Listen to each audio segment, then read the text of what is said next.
Daesh, the self-proclaimed Islamic State, a terrorist group with international appeal that's using social media and online propaganda to radicalise and recruit thousands of fighters from across the world to join its war in Syria, Iraq and Libya.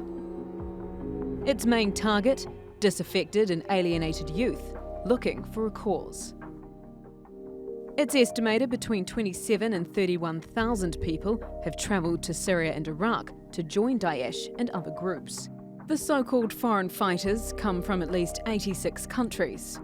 Around 5,000 of them are from Western Europe and 280 from North America.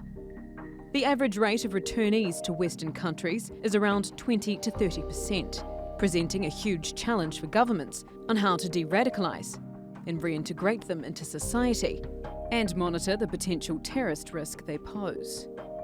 But for the families of those who go to fight, the concern is more personal and painful. His radicalization was very, very fast. In 3 months, he started to pray, he chanted, and then he left for Syria. We were very surprised in the family because we didn't saw signs.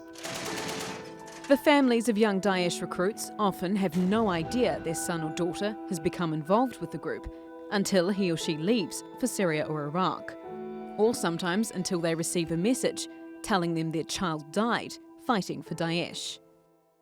Many grieving families are now fighting back, asking the authorities to do more to intervene and protect. In France, families of those fighting for Daesh have helped start a government campaign countering the terror group's narrative. It dismisses the group's online propaganda, showing that the heroic life it promises to recruits is a lie. For some, the focus is on offering support networks to families who find themselves in the same position, and to help them see the warning signs and step in before it's too late. Yvette McCullough, The Newsmakers. Well, Christiane Boudreau joins me now from France. She is the co-founder of Mothers for Life, a global network of mothers who have lost their children to radicalization. Christiane, thanks so much for joining us.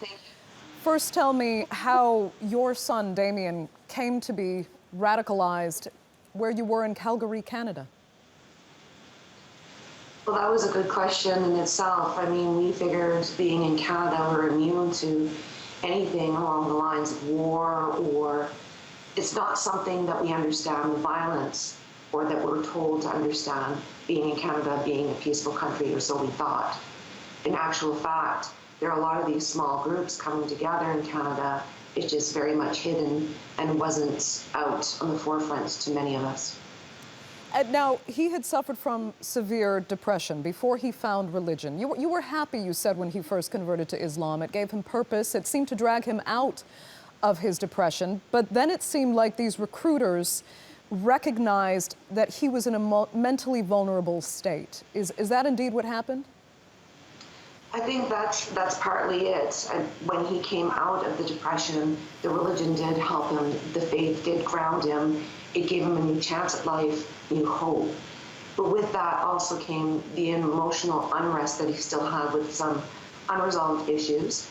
And they saw that in him, the vulnerability, wanting to protect, wanting to do something productive with his life, wanting to be a strong person and represent women and children. That was his big weakness in some ways and strength in another. And that's what they preyed upon. They used that to lure him into the group, to protect women and children that they said Bashar al-Assad was torturing and killing.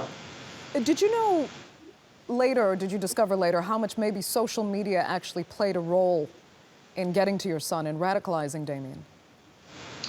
In Damien's particular case, it was mostly that sense of group and community that he had with the other young members in his youth group within Calgary. They were a small group that lived in the same apartment building. But the social media aspect and the internet were a lot of the reinforcement, the videos, the literature, everything that he was directed to by the various people that were steering him in that direction to reinforce those ideas. Now, Christiane, you've said that Canadian authorities, you later discovered, were actually tracking your son for years before he was killed in Syria. Why didn't they inform you? That's a very good question. They were tracking him for almost 2 years. The group that he was with, the other individuals that also left and were eventually killed overseas. And not once did they come forward. Now, my understanding from them was that Canada had an image to protect, and they didn't want it to get out there. They didn't want it to be out in public. So it gave us no tools, no opportunity to fight back or to intervene in any way, shape, or form. Nor did we have anywhere to turn. Once we didn't find out what was happening, it was too late. He had already gone overseas. So you went on to start an organization to give other mothers and families the support that you didn't get. Tell us how that's working. That's exactly it. So basically what happened was I met Daniel Kuhler, who is the director of GERDS in Germany. And I learned and adopted a lot of his methodologies. He did some caseworker training, and we formed a partnership. And we decided to launch Mothers for Life. And this is where not just mothers, we do have other family members as well. They come together, reach out for support and understanding, a place where you can share memories of your child without that judgment and that stigma placed on you. And at the same time, to take that internal grief, if they want to, and turn it into some sort of positive motivation. In other countries that we have that are part of our organization, they have their own respective organizations where they reach out. We do prevention, intervention, grief support, everything that we can to try to campaign to stop youth from joining these types of organizations. And can you feel it making a difference? We've had some people, some families tell us that it has made a difference, and that's all we can count on. One person at a time, one family at a time. It's worth it. Any life that we can save, it's worth it. What about getting help and support from the state itself? Has the Canadian government, in your case, responded well to your efforts? Absolutely not. Unfortunately, the Canadian government's the only one that hasn't. We've had a lot of support from a lot of other governments in all the other countries. Unfortunately, Canada, that wasn't the case. So it makes it much easier for me to work here in France, to push our efforts here, as Canada is very reluctant to still come forth and admit that they need to start doing some work in this space. Christian, why do you think that is? Again, I think they have a hard time with the image that they try to portray, that Canada is a peaceful country, that everything's perfect. And again, you've got the U.S. right on the border, and they don't want to appear weak. Whatever the case may be, they've struggled with some programs that they've tried to launch. Nothing's come to fruition. They're really not helping the families or stepping forward. Don't have any direction as of yet. So we'll see if they ever come together at one point or another. But until then, I might as well make the best of our efforts and keep working with the families that we can and keep working towards saving those youth that we can save for now. Christian, one final question. If you knew then what you know now, if you think you'd been able to recognize the signs, do you believe you could have stopped your son from going to Syria? Absolutely do.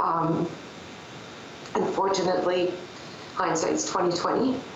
I learned a lot over the years, and a lot of research, a lot of studying, and I understand a lot more what his emotional motivations were and what I could have done to help intervene. It's a little too late, but it's not too late for other families, and if we can help them, that's what counts right now. Okay, Christian Boudreau, we're going to leave it there. Thank you so much for joining us on the Newsmakers.